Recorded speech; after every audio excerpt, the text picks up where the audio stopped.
Hello, everybody. Welcome to episode 34 of the Masterclass. My name is Cam, and I am here with Dave. How are you, sir? I am great. It's good to be here doing the podcast. So Yes, I am. I am excited to be here. Dave, I've got a question for you. As we record this, it is currently Game 2 of the World Series. It is. And we're both in a weird boat. We both live in the Kansas City area, but neither of us are Royals fans. No. So while we are missing World Series baseball, it's not as though your White Sox or my Tigers are playing. Correct. So I do have a question for you, though. Yes. The Royals won Game 1 in 14 innings. Mm-hmm. They are currently down 1-0 as we record. Yes. Who will win the World Series and in how many games? Because if it's a short series, there's a chance by the time we record next, it will already be over. Oh, that's So- crazy. I actually believe that. I actually believe it's going to be the Royals, and I think it's gonna be Game 6 that they win to win the World Series. So that's actually our next scheduled time to record. Yeah, so that might change. Not because either of us, like I said, are Royals fans, but I would like to see the World Series get won by a team. It's kind of fun to watch a bunch of grown men jump around like children. Yes. In glee, not in anger or, that sort of stuff. Yeah, I'm gonna say the Royals in 6, and I am not a Royals fan, but I just I think when you can show back up at the World Series with the best record in the American League after being there the year before as a wild card and not kind of finishing it out, I think there's just sort of that Je ne sais quoi. je ne sais quoi. What is it? Something about them. Yeah, I do. I think it's just they were there last year and some of the novelty and the jitters are gone, and I think they're on a mission this year to win. I just don't want a National League team to keep winning the World Series. This is frustrating, Dave. I don't want a New York team to win either. Yeah. So I think the Mets will win Game 2 because DeGrom's pitching, and he has an amazing He is mane of hair. Well, yeah, his pitching's pretty impressive too. Yeah, so I'm pretty much chalking up Game 2 to the Mets, and the Royals are very lucky that they won Game 1. Yes, I think that was a big. It took in the park home run and a solo homer off of their closer who's not blown a save since June just to win. Yeah. So consider yourselves, lucky there. But I believe the World Series is 2, 3, and 2 as far as 2 in Kansas City, 3 in New York, and 2 in Kansas City. I think it's going to go 7. I think the Royals will get 1 game in New York. Because specifically because of how much bullpen was used in the first game. Chris Young, who was supposed to start Game 4, had to pitch, 3 innings? So he may not be able to go as long if he does indeed start in Game 4. So I just think that first game totally threw a curveball at both teams. But you never know what you're going to get with Cueto. Ventura's a total hothead. Yes. So I think it's going to go 7. And I predict that the Royals will win, but it will be in the 7th game because I don't think they can win 2 in New York. Okay. Just saying. Fair enough. Now, that was totally on topic. I understand why everyone's not confused why we were talking sports on a Bible podcast, but, That's all right. Jesus likes sports, right? Yes, he does. I would also, actually, I think it's Ben Zobrist. I'm sure there's Christians on both teams. Ben Zobrist is a pretty cool guy. He looks really different with a beard, though. Yes. At first, I was like, that is not Ben Zobrist. I've met him in person. I've shaken his hand. Awesome. But that was, 5 years ago without a beard. So. And was he with Tampa? Tampa Bay, or I guess Tampa. Yeah, he started out in college at Olivet Nazarene, which is the town where my wife grew up. Mm-hmm. And one of our friends was friends with him while they were in school together. And so anytime that Zobrist is in town, Matt would go to the games. And so we went to the Rays White Sox game and got to meet him beforehand. Cool. Shook his hand. It was rough like a Carpenter's would be. So, but he's a nice guy. Signed my hat and everything. I had a Montgomery Biscuits baseball hat, and Montgomery's the AA team for Tampa, and their mascot is a Southern biscuit with eyes, and his tongue is a chunk of butter. It's That's good. pretty classic. Yes, for A ball, that's good. AA. Well, yeah. Come on now, Dave. I couldn't get past the minors and Oh no. No, not even those minors. I'm talking about Little League. I was terrible at baseball. couldn't hit water if I fell out of a boat. It was that bad. All right, should we do some follow up now that we've wasted like 7 minutes on teams that we don't care about? Yeah. All right, first up in follow up, we've got 2 things to follow up on, Dave, which is twice as much as we had last time, right? Yeah. Did we have any last time? I don't remember. That was one where Jerome followed up. Okay, so first of all, we've got a long-time listener, first-time responder, the best man of my wedding. Still one of my all-time greats. He's in the Hall of Fame of Friends, Dave. His name is Nick Coates. And Nick wrote in just because he's a nice guy. Not only is he handsome and intelligent, but also very kind. Are you trying to get him to write in again? Yes, definitely. But as a side, his daughter's like one of the cutest kids I've ever seen in my life. Really? Yeah, she's adorable. Hi, Emma. You don't know who I am because you're still too young. How old is she?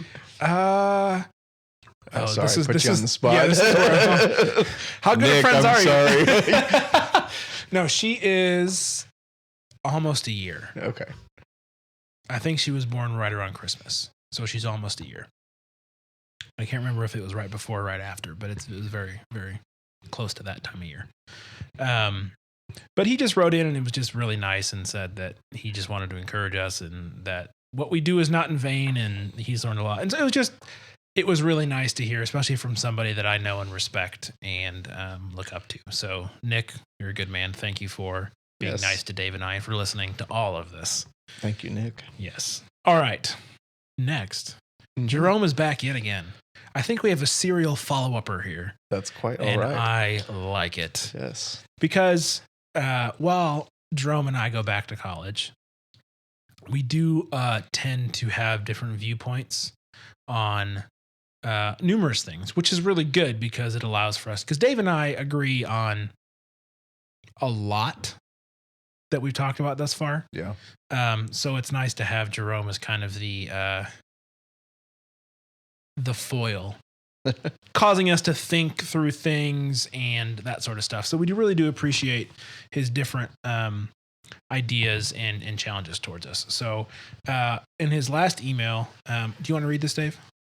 I can. I'm going to put you on the spot now since you made me look like a bad friend. All right. So it says, I liked in your guys' follow-up the example of a church board identifying ways in which the church can both identify common points between culture and the church, and in which the church can kindly push back against culture and try to show a better way. I think I'd add a third option, being the church board identifying ways in which the culture may be accurately critiquing the church. I think culture, often aided by science, progresses much more quickly than the church. An example of this that we can all agree on might be the church believing the earth is flat and putting to death people who disagree, or more recently, the church using scripture regarding owning slaves to justify slavery and racism. Here we can see the church's interpretation of scripture as it was written in its cultural context and how now applied in our cultural context failed to uphold the core of Christianity. So I thought this was a really interesting thought.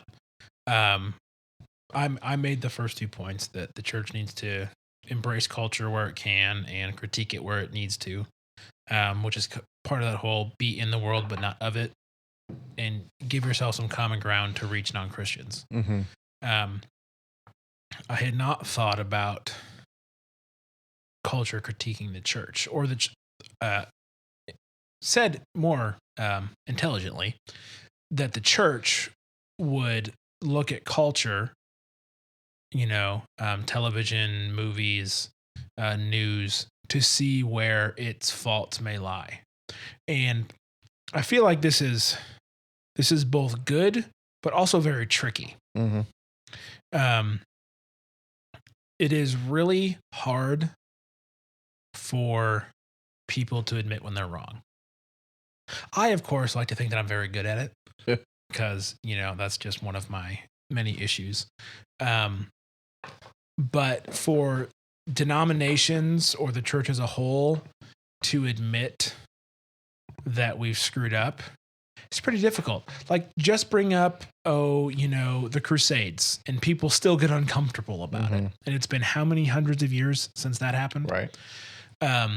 So I think that Jerome raises a very good and challenging perspective here. How can we as Christians, and then even more broadly as church boards, denominational boards, and the church universal, look at how culture responds to us and take on a stock of what that may point out about the church? I think that's a very important and, in my experience, neglected point of view. Sure. Come on, Dave. But I think it's really hard to do, because you have to genuinely look in the mirror and be okay with what you see. Right. Well, not necessarily be okay. Be okay with what is said about you, and then try and filter out what is accurate and what is not. Because there's a lot of people in culture that would tell you that, where do I want to go with this? That all Christians are hypocrites. Well, that's not really helpful. More specifically, it might be like, this church says this, but the pastor has been caught doing that. Like, there's a very specific example of where, pun intended, the culture caught the pastor with his pants down. Like, I'm trying to put a practical spin on what Jerome has said here, because I think he's on to something. I just don't quite, know how the puzzle pieces fit together. Am I making any sense? Yeah. And I guess that's kind of one of those,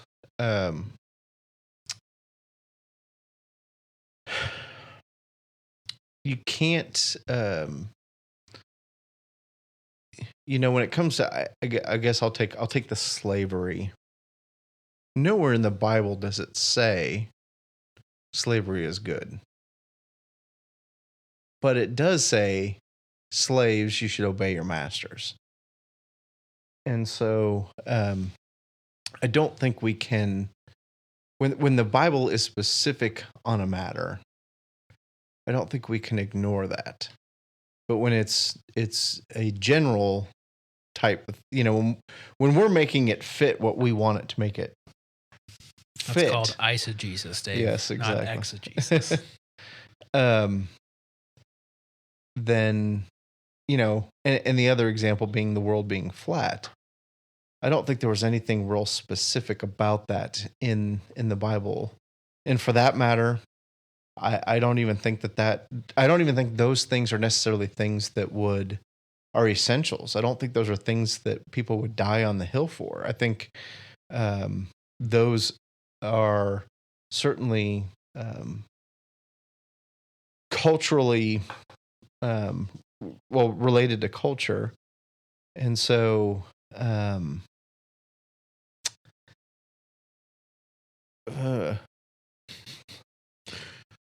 ahead. Oh, I was just going to say, I'm watching Dave think, and it's thoroughly entertaining. As I'm trying to get my words out here. To me, these are kind of peripheral type things. If somebody still believed that the world was flat, they certainly could still be a Christian. They could be adamant that they believed that the world was flat, and that wouldn't disqualify them from being a Christian. So I guess I'm kind of even starting a little bit further back in this discussion of just saying, what is the importance of this is kind of what I'm wrestling with internally in my head. Why is it important for the church to be culturally relevant, or to challenge maybe even what? I think because if Christians are going to claim that they have the truth, mm-hmm. they have to act according to what we know to be true. Mm-hmm. And if a Christian today wanted to proclaim that the world was flat, why would why would you believe them about anything else when we have photos of the earth as an orb from the 60s? Mm-hmm. So I think that while, yes, someone could say that the world is flat and still believe that Jesus Christ is their savior and died for their sins and all of that, I would also want to be like, now let's talk about science. Yeah. You know, that one's easy for me. I don't know how someone could be a slave owner now and be like, oh yeah, go to church on Sundays, love that Jesus guy. 'Cause it doesn't compute with me as to like the value of human life and the fact that Christ died for everybody and all that stuff. So I think the linchpin here is if I'm a Christian and I'm telling you I've got the key to the truth of the universe, but you see things in my life that are clearly ignorant of everyday truths, why would you ever make that leap? Gotcha. You're going to look at me and go, no, you're an idiot.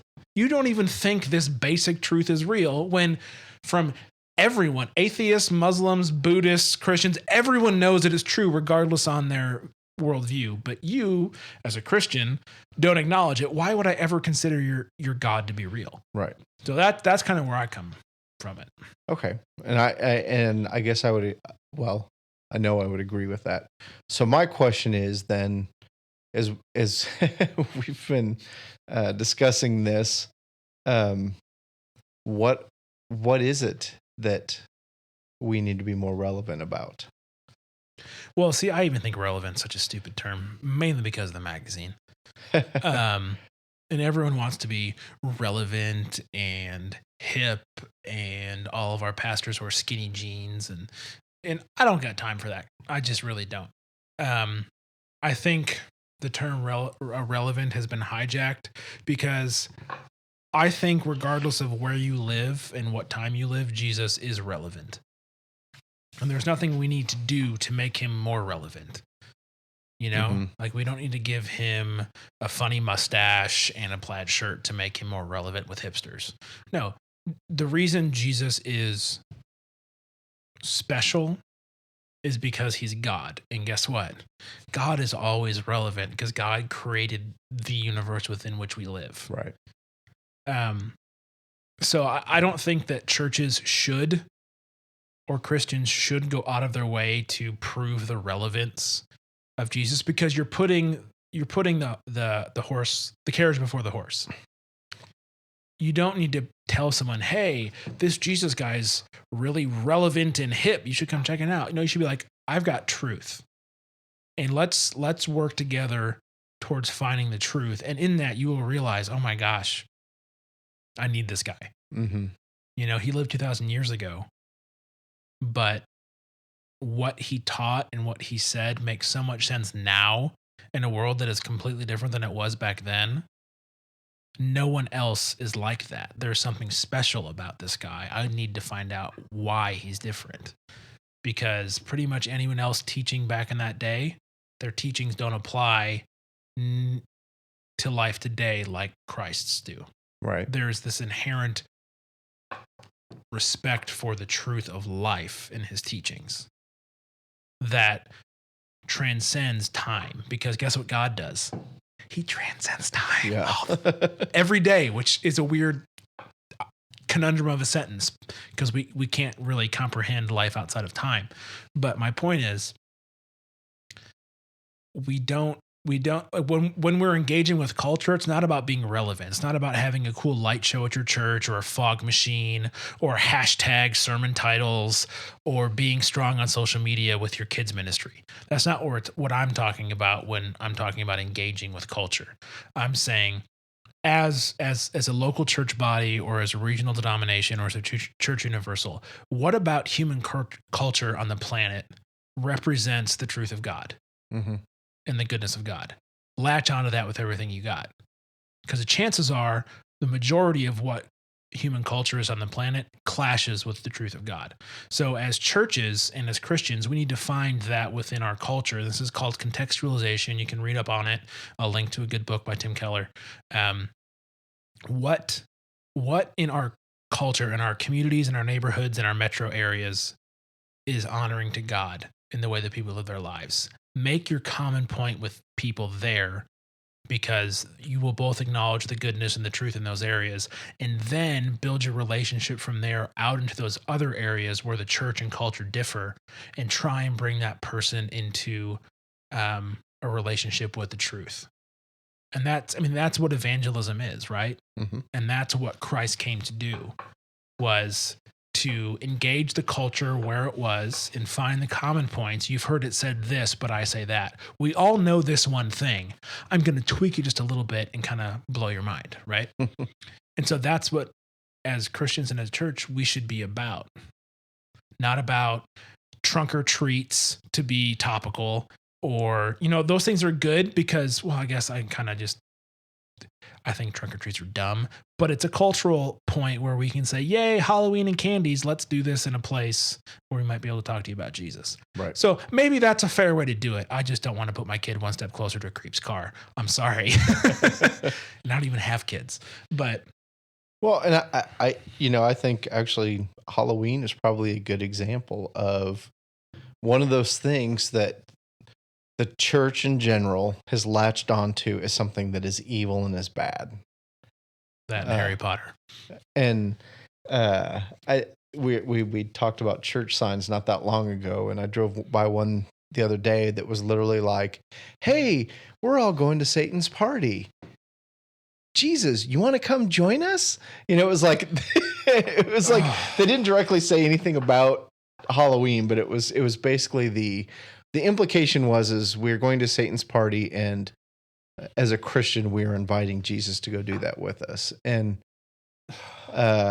we really probably don't have the time to go into this, but you really want to start dissecting holidays. There's all kinds of pagan things associated with Christmas and Easter in particular. And so... Yeah, you want to talk about true witchcraft? How does a rabbit lay eggs? Yeah. Riddle me that one. It's all about fertility and the rites of spring and those kinds of things. So anyway, I think even the term Easter is about a woman that was like the goddess of fertility or something, but I should probably confirm that before I say that in our homework. Yeah.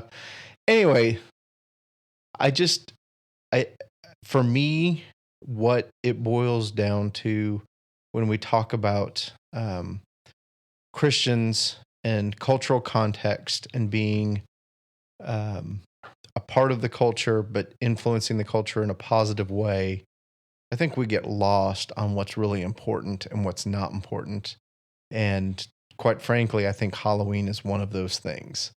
That is not one of those places that I'm going to choose to die on the hill for Halloween. And I'm not going to fight for it, and I'm not going to fight against it. But if my kid wants to put a costume on and go door to door and get candy, just like all of his other friends at school are going to do, then I can support that. If he wants to go have a seance, yeah, I'll probably discourage that. So anyway. All right. I think that was a well debated round of follow-up. Yeah. And I guess I'm just sort of like, I think if people knew the real reasons behind a lot of things, the other thing that came to my mind was a lot of the hymns that we sing are based on bar tunes. Beer. Yeah. The only, I don't really have words for it, but but correct me if I'm wrong here. A lot of them were based on bar songs so that they could connect with common people, right? Absolutely, yeah. Memorable melodies reset with Christian words. Yeah, so that would be like redoing like, I don't know, like a Kanye West song with Christian lyrics. Sure. Which would be frowned upon nowadays.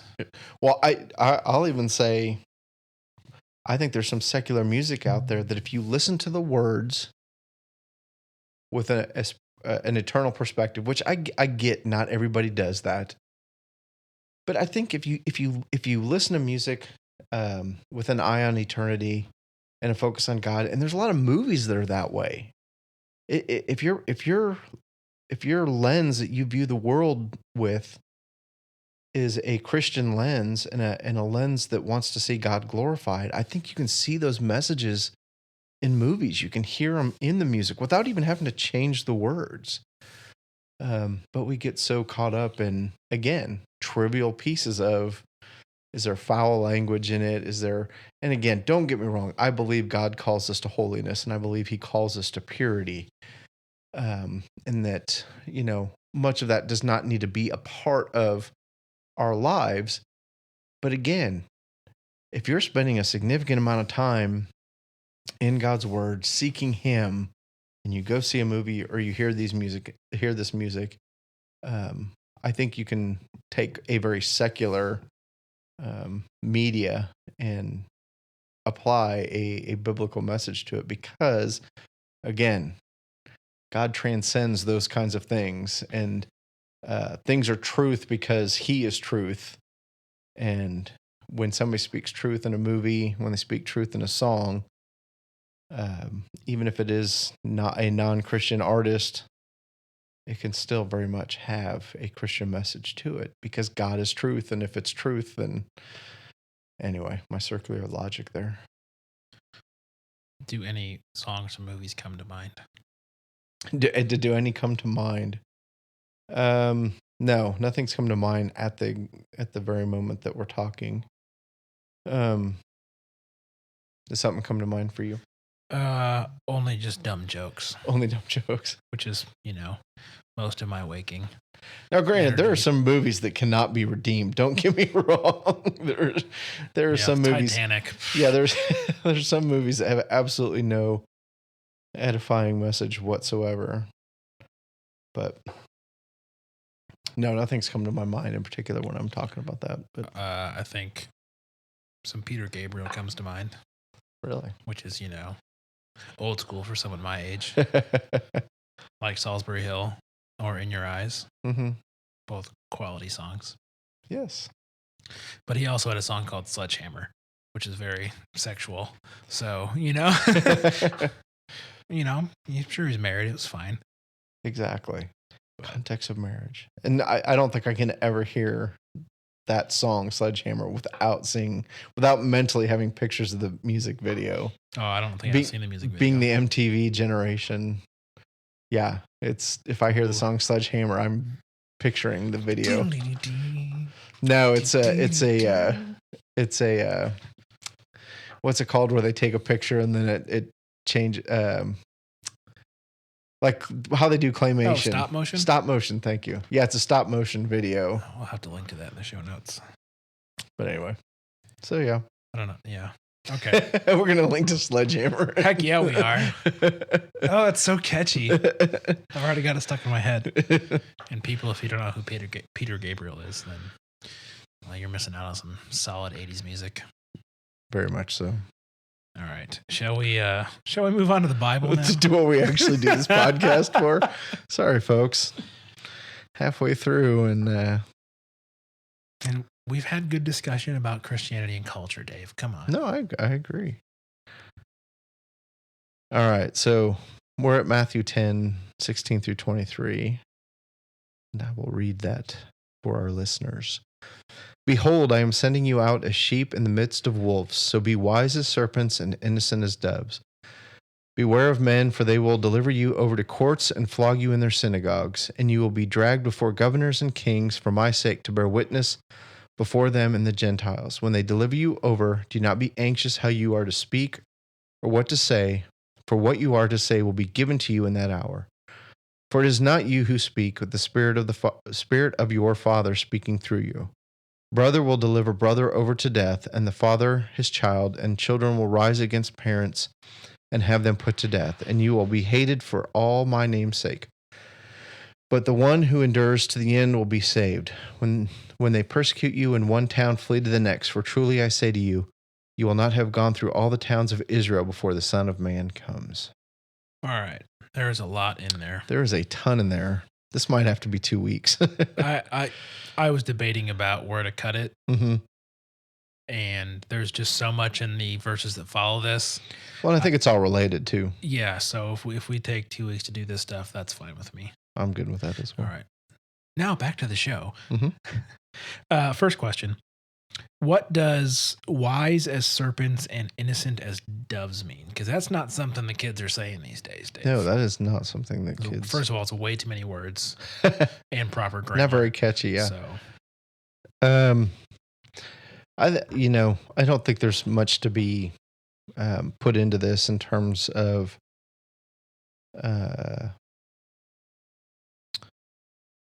that serpents are crafty and doves not so much. In that both of these are kind of a symbol of what they mean. The thing that probably is easier for us to understand is being a sheep amongst the wolves. And I think it's about that direct. That again, serpents are wise, and that not just wise, but kind of cunning. that's the exact crafty word I was going to use. And then doves are Innocent because they are pure white. because it's actually kind of funny. Well, and they're like a symbol of peace too. Especially like when Noah and the ark and they send the dove out with the olive leaf or the olive branch. It's kind of like a all is well sign. Mm-hmm. Yeah, and it's kind of interesting because neither one of these, neither serpents nor doves, are really like communal animals. Gosh, could you imagine a pack of snakes coming at you? No, I would not want to imagine it. Like snakes on a plane. It would be no good. No. And doves, if you locked up two dogs together or two wolves together, one wolf would eventually dominate another wolf, and they would know their place amongst themselves. If you lock two like male doves together, which I don't know why I'm going on this tangent. We've had enough tangents. Basically, they would fight until one of them died. So, really, yeah. Why we never have pet doves? So there's really amongst neither one of these is there sort of like a communal or a pecking order or anything like that. The way that wolves have a pecking order. Tell me that pun's intended, please. Partially intended. Well, I'll take it. Okay. So you think the sheeps as sending you out as sheeps in the midst of wolves is maybe a little more telling? I think so. Because that seems like a really bad plan. Yeah. I'm choosing to follow Jesus. I choose to live a life that glorifies him, and he's basically telling me that I'm like a sheep amongst wolves. And then I'm surprised when my life isn't easy and pleasant. Shame on me. Seems like you're, without the form of Twitter, you were subtweeting, Dave. I'm subtweeting. You are mocking people. Yes. For their unrealistic view of Christian life.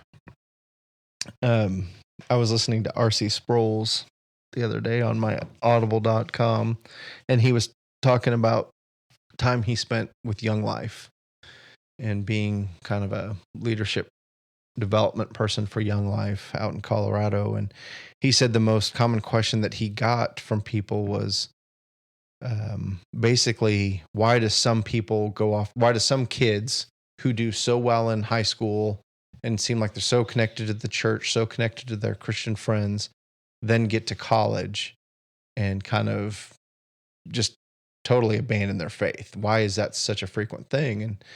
And one of basically his R.C. Sproul's answer to Young Life is, your greatest strength is also your greatest weakness. Your greatest strength is that you make Christianity very appealing to teenage kids. And the reality is that that is also your greatest weakness, because you make it fun. You make it seem like life is easier. You make it seem like life is better. And then the reality is they go off to college and suddenly they find out that There's a lot more fun stuff to be doing. Yeah, there's a lot more stuff to be doing. And, well, being a Christian is like being a sheep amongst wolves. It's not always easy. It's not always fun. It's not always this. Now it can be, and at times it is. But that's not the point. That's But not that's the not end. it. No. So it's reminding me of the passage, and I can't think of where it's located off the top of my head. It's in one of the Gospels, but where Jesus says that daily we need to pick up our cross and die to ourselves, Mm-hmm. paraphrased roughly, or pick up our cross and follow Him. And so when I think of the picture of sheep among wolves, it's pretty much just like it's just a matter of time until you go slaughtered. Because sheep don't have any defense mechanisms, right? No, they do not. As animals, they're dumb, stupid, right? And wolves are pack animals. Yes. So they've got no shot. It's just a matter of time. And so I'm reading this, and as you read this passage, it gets worse. Verse 7, beware of men, for they will deliver you over to courts and flog you in their synagogues. They're going to beat the crap out of you in their place of worship, Mm-hmm. which is weird. Like Walking Dead weird. Have you watched it at all? Walking Dead? Mhm. Season 5? Mhm. When they're in the church and they like just... Yeah. reminds me. This is what that reminds me of. Gotcha. Mindless murder. And you will be dragged before governors and kings for my sake to bear witness. When they deliver you over, do not be anxious. Really? I think anxious is like the fifth emotion. Otherwise, I'm like freaking out, right? How you're to speak, for what you're to say is going to be given to you. Yada, like brother will deliver brother over to death, and father his child, and children will rise against parents, and it's just chaos, right? Cats living with dogs. Exactly. And this is his pep speech, his pregame spiel to get the disciples amped up to go do his work. And I can just imagine they're sitting in a house and they're all just like, What did we get ourselves into? excuse me? Come again? Because up to this point in his ministry, this has not been an issue, right? Yes. There's been some snide comments by the Pharisees. There's been some name calling, but all kind of like elementary school recess, right? And he just drops the gauntlet. Like, you're all done for. I mean, seriously, you're going to go out and do this stuff, and this is what's going to happen. I just want you to know. Mm-hmm. And I mean, I applaud him for his, what's what I'm looking for? Candor. Candor. Yes. But holy crap, Dave. Yeah. I would be like, can I still go home? I've got a nice fishing boat, that pays and doesn't try and kill me. I'm trying to wrap my mind around like what kind of, he would make a terrible football coach. well, kids, we're going to go out there and they're all a foot taller and you're just going to get crushed every play of the game, but we're going to give it our best shot. And that's our goal to success. That's how we're going to win life, is by getting our butts handed to us. What is going on here? Help me understand. Well, I think the main thing that he is basically telling them here is, to not expect any treatment any different than what he received. But he's not received that treatment yet, so they don't know it's coming. Mm. I mean, he has the benefit of being God. Sure. And right. Knowing what's coming. They have no idea. Even the night that it happens, they have no idea what's coming. Mm-hmm. So I can imagine they're just totally bewildered.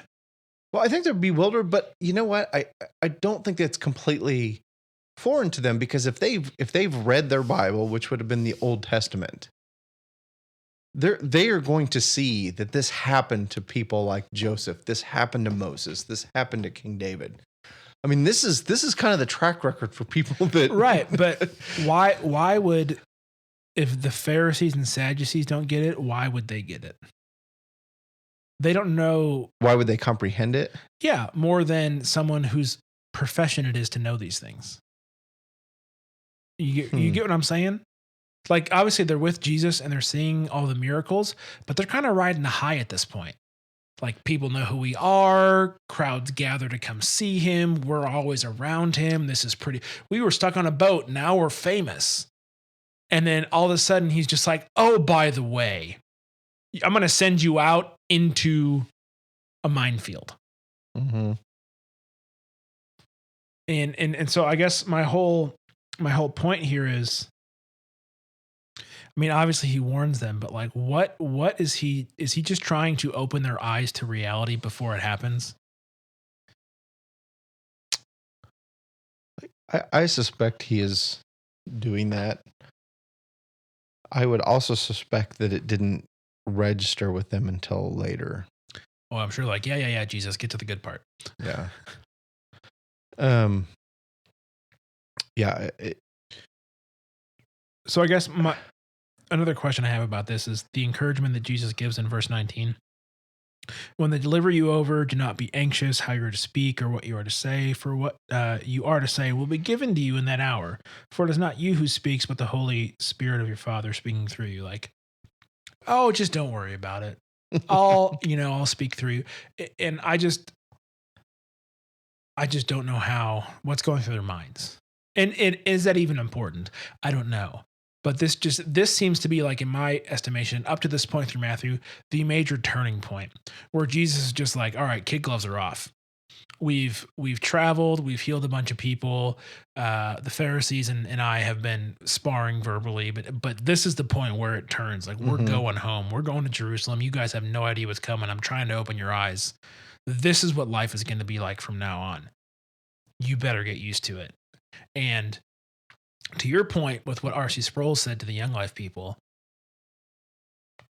too often, and I think us as both ex-youth pastors have a pretty good handle on what youth ministry is like right now. And in the past, and my dad being a long-time youth pastor, like we both kind of have an idea of how that whole realm goes. A lot of what we teach teenagers is the first part of Matthew. Oh, it's all peachy. Mm-hmm. We don't really ever get into, we may occasionally, but we shy away from it. This whole idea of, no, you don't understand. The world is full of wolves, and as followers of Christ, we are sheep. And that's not really appealing. Like, hey, who wants to go get slaughtered today? You know? Mm-hmm. I mean, we'd probably attract some emo kids, but that was a bad joke. I'm sorry. Oh, I feel horrible now. That was dumb. I should not have said that. But do you get what I'm saying? Like, there's just this idea, if we just make youth group loud and fun and do crazy games and go on fun trips, then we're going to make Jesus relevant to these teenagers who are too attached to whatever device is new. Whereas Jesus is just kind of like, yo, wake up call, turn the phones off. This is what life is like. And we don't really do that. I don't think we do that. I am kind of sitting here thinking about his disciples, and with the exception of Judas, they actually rose to the challenge. I mean, not going to say they necessarily always did it well or were perfect in how they did that, but they truly lived a life sold out for him. And I think we've mentioned this many times before, to the point of dying for him. So they eventually got that message. They eventually heard it. And I think we, as 21st century Christians, probably need to be doing a better job of saying,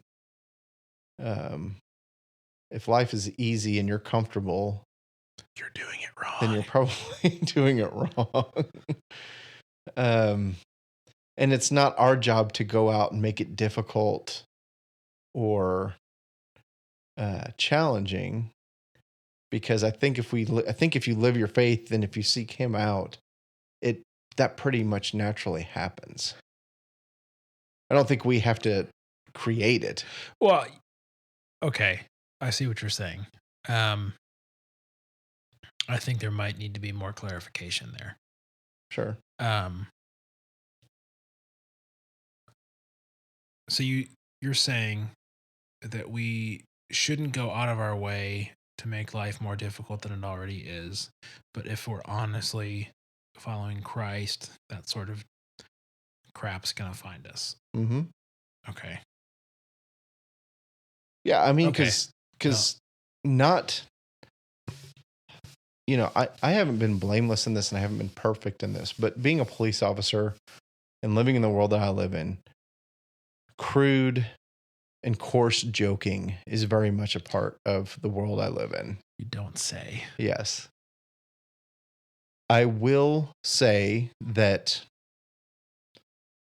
and again, this hasn't been horrible for me. I don't even want to pretend like this matches up with some of the things that Christians around the world are dealing with, but I've had it pointed out to me multiple times by multiple people. Why don't you participate in this? Why don't you, and again, I'm not saying my life is difficult because of it, but there are those moments where it is very clear that I am not Cool kid. a cool kid because of doing that. Now on the same extreme, there is an element of, well, people would never do that to you because you don't ever do it to them. And so I know that's kind of like an indirect sort of people. But that's a naive outlook. What do you mean? That people wouldn't do stuff to you because you don't do it to them. No, what I'm saying is that I had a conversation with somebody not that long ago where a particular person kind of got ganged up on by 4 other people. And he basically looked at me and said, this would never happen to you because you would never do what I did to put myself in this situation. Gotcha. Okay. And did my best. I'm not going to say I did a great job, but did my best to kind of redirect towards God of, hey, this ain't Dave Hogue. This is really God. And I'm hoping that you see him in me, sort of a thing. So I don't know. It's so hard. I so desire to glorify God and point people in his direction in the job that I do. And so when I get those little nuggets of somebody saying something but essentially I'm going to break it down to the very basics of, I see something different in you. Mm-hmm. I try to do my best to go, that's because I know Jesus. And I'm not going to say I'm perfect in it, but there are definitely those moments from a good standpoint of people saying there's something different about you. I like it. I want to know what it is and I want to be a part of it too. There's something different about you, and yeah. Bleepity bleep bleep bleep. Yeah. You can't be one of the cool kids, but so. It's okay. I was never one of the cool kids, Dave. I tried so hard. Oh, I didn't. I had no shot. None. I was in the magnet program for 3rd, 4th, and 5th grade, which is just like any social life that I wanted. The rest of my school was just like, pow, shot out of the sky. It was really sad. To the point that me and the oldest of my 2 younger sisters were in the magnet class. My parents saw what happened. Oh no! Did not put my youngest sister in it, even though she should have been in it. They're like, we're not gonna make her suffer like the older 2 did. Like, thanks, Mom and Dad. Appreciate it. Hope you got that counseling fund going. Yeah, I was never a cool kid. Yes, but I married one, so. Oh, there you go. All right. Moving on. This has been fun discussion, Dave. Yes. If I can, have a meta comment there, commenting on what we've been talking about while we're still talking about it. All right. I've got an odd question, I think.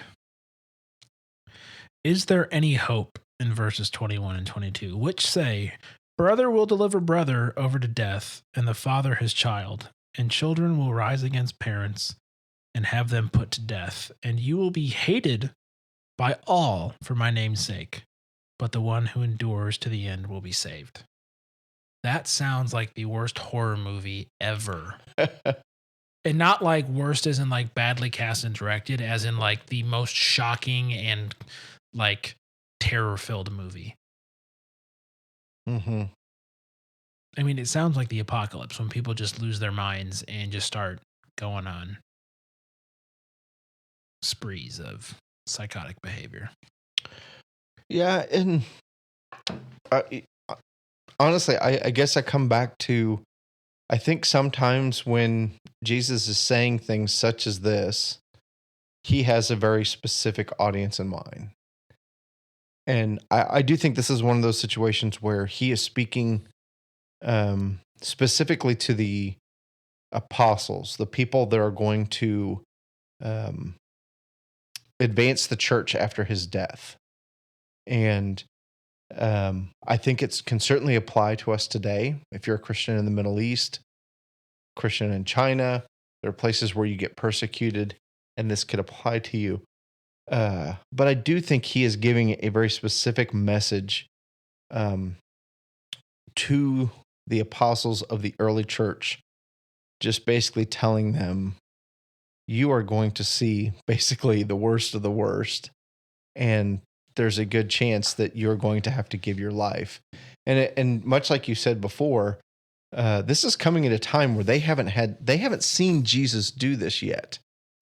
And so, I know we're not in the book of Acts yet, but I think about the early church and the apostles and those who are going to carry on Jesus' work after he has left, and just the multitude of feelings that they have to be feeling at that particular time. In general, I would have just a sense of they have got to be incredibly overwhelmed, especially seeing that he was just crucified, and that he basically tells them, hey, yeah, I'm the Son of God. You're not. This is what happened to me. So you very well may deal with a similar fate, which much of them did. Yeah. So I guess I want to focus on, I agree with what you said, but while you were speaking, No, that's I fine. had a thought. Go ahead. Which I promise will come back around to where you were saying, what you were speaking, not spaying. That's a totally different thing with dogs. Yes. Anyways, this idea, but the one who endures to the end will be saved. When you read that, or when I read it, I guess that's what happened. It reminded me of Paul saying, like we run the race to win. Like, this is an endurance race. This is a long-term, eternal type of event. And I just realized, like, a lot of the teaching that I did as a youth pastor and a lot of the teaching I've received as, a high school, college, and young adult has been about how does the Bible apply to me now, today, in this stage of my life, as opposed to how does God provide and teach me in the long run. And I think part of that is just due to our culture of immediateness, and I sometimes I feel like we overplay that in the church, like, oh, everything's got to be immediate, and people are still longing for connection. That's why Facebook is so big. That's why social media is such a big thing, because people want to be known. They just want that barrier of protection in between them in case they get burned, which I get. But how much of our teaching in the church that we are giving or receiving is so much focused on being the best Christian I can be now, your best life now, as opposed to preparing Christians, whether young or old or middle-aged, for the endurance run of this sort of stuff. That doesn't fill seats in the pews. That sort of, not fire and brimstone, but life is hard. We want to talk about the difficulties and realize this, you're sheep among wolves. Like, you're not long for this world, as opposed to Jesus is going to make your life so much better now. Yeah. That's, I mean, you're playing to base, needs and feelings there, but do you get what I'm saying? Absolutely. Yes. And I guess I have a caveat of, our life is better. It's not better by the definition of 21st century And that's American. That's the hitch, right? Right. And that's Romans 8. I will work all things good to the good of those. And it's last Sunday at church, probably wasn't even last Sunday, in the last couple of weeks at church, basically talking about a guy that had everything was gone. His 6-figure salary was gone. His wife was gone. He ended up going through a divorce. Basically was just, from an external standpoint and an external standpoint of the world's definition of success, he had failed and failed miserably. But he basically said he was exactly where God wanted him to be. And he was grateful that God had got him to that point, because as much as everything was just awful from a worldly standpoint, his relationship with God had never been better. And he was able to acknowledge that unless all these other things had happened, I don't know that I would have come to God in this manner. And so, kind of coming back to what you were talking about of just,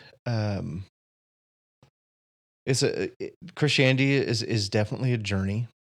I think that it's a day in and a day out of seeking Him, and that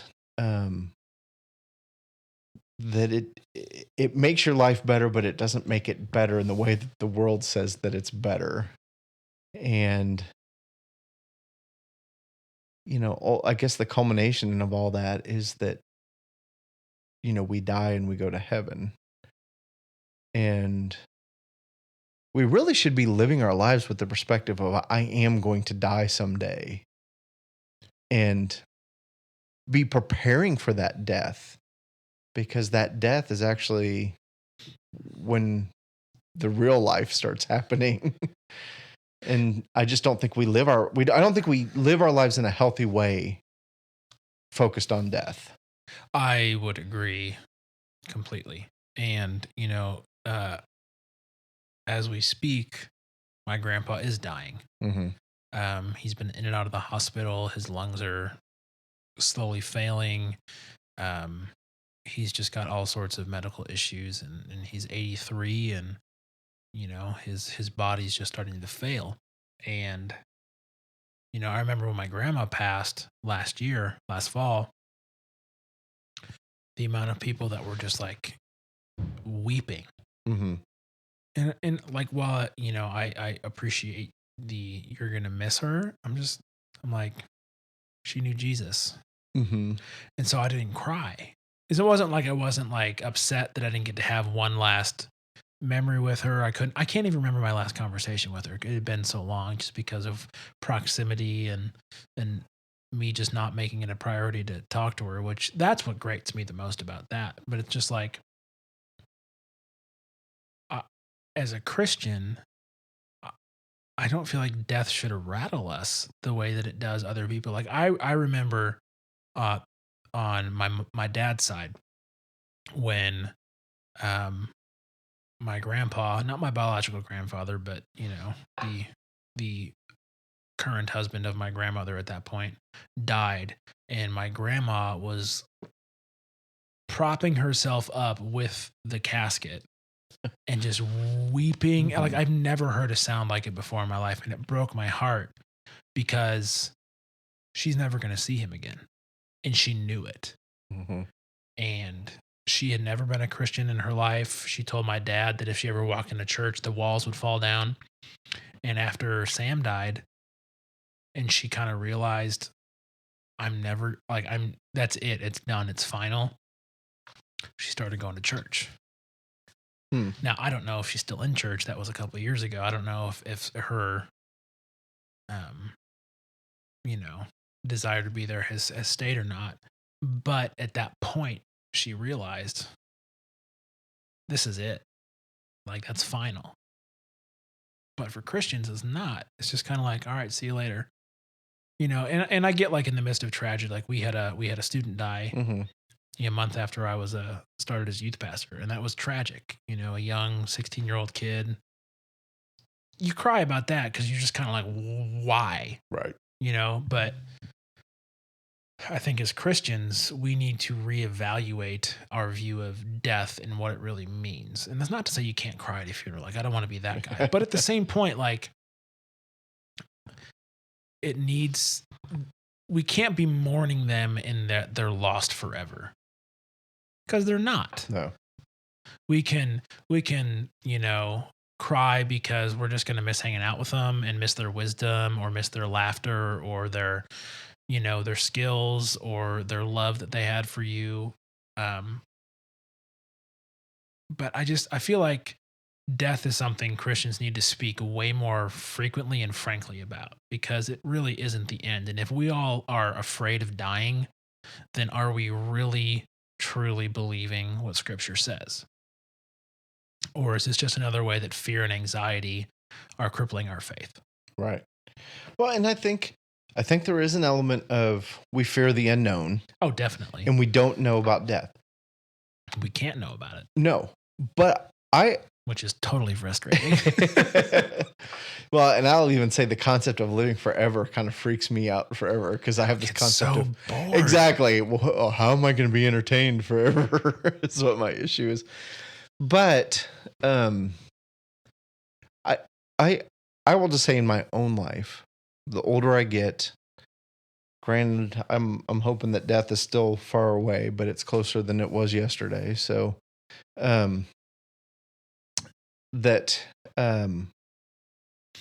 I kind of have a better grasp of, I'm getting to know somebody that I'm going to hang out with, that I'm going to worship forever. And there is kind of this, like, I truly feel like there's this preparation of, I'm getting to know God. I'm getting to know Jesus. I'm getting to know the Holy Spirit in a way that is only going to benefit me for eternity. And, you know, I do believe our purpose is more than that. Our purpose is to worship Him. Our purpose is to enjoy Him, to glorify Him. But there is a relationship, and just like any relationship, the more time you spend with somebody, the more you go, I start to know more about who you are. And I definitely feel that way in my life. And I'm grateful for that. I'm grateful that God and the Holy Spirit have done that for me. I feel like I know Him better. And I think I even mentioned this last week. I'm fascinated with Christians who have done life well. And the end is clearly close, if for the simple reason of because of the number of years they've lived. But you hear these people just, there's just this longing in their voice to be there now. Yeah, there's no fear when you talk to Willard before he passed, and when you hear J.I. Packer now. Mm-hmm. There's just like they're doing the urgency and genuineness in their voice for other people to get it is so undeniable. Yeah, that it's incredibly attractive. Right. And now, you know, my grandpa, who died a few years ago, actually it's even been more than a few years, but I wouldn't say he was somebody that pursued Christ throughout his whole life. I do believe he was a Christian. And the closer he got to that, it was interesting to even just conversations with him to hear just some of the things that he was starting to realize about making that transition from this world to the next, of God waiting for him, and it just being that time. And, you know, really had no desire to prolong his life here. You know, could have probably gone on dialysis and things like that and lived a little bit longer. And he just was like, no, I'm really quite ready. So, and I'm grateful that I got to have those conversations with him towards the end, that he could articulate that sense of something calling him home. So it's still really weird to think. It is. It is. But all right. Well, I feel like we could continue. Yeah, and hopefully we touched on the scripture that we talked about. No, we did. And I do want to talk about the last verse, because that one might require some homework. Verse 23. Mm-hmm. But I do want to talk about that next. Okay. Maybe we'll start there and then continue on next episode. Sounds Because good. there's a lot to talk about in the coming verses. Awesome. So thank you to everyone who has listened this far. You are wonderful, and we appreciate it. Yes. So Thank you. If you guys want to get in on the conversation, like Nick and Jerome have done, and Justin has done, and other people, my sister, we're going to add you to the list of people that have taken the time out of your day to ask questions or yell at us, both of which are equally appreciated. Sure. So if you want to do that, you can message us on Twitter at MasterclassFM. If you want to speak to Dave specifically, you can do so at 108HBO, where H is the only number. And I am at Cam Brennan if you would like to talk with me specifically. If you got something that's longer than 140 characters, you can email us masterclassfm@gmail.com. And if you want to go to the show notes, which based on our discussion today, I think might have a few fun links in it, they will be at masterclassfm.com/masterclass/34, as this is the 34th episode of the Masterclass podcast. Any closing thoughts, Dave? No. All right. Well, I guess that's it. That's it. Bye. Goodbye.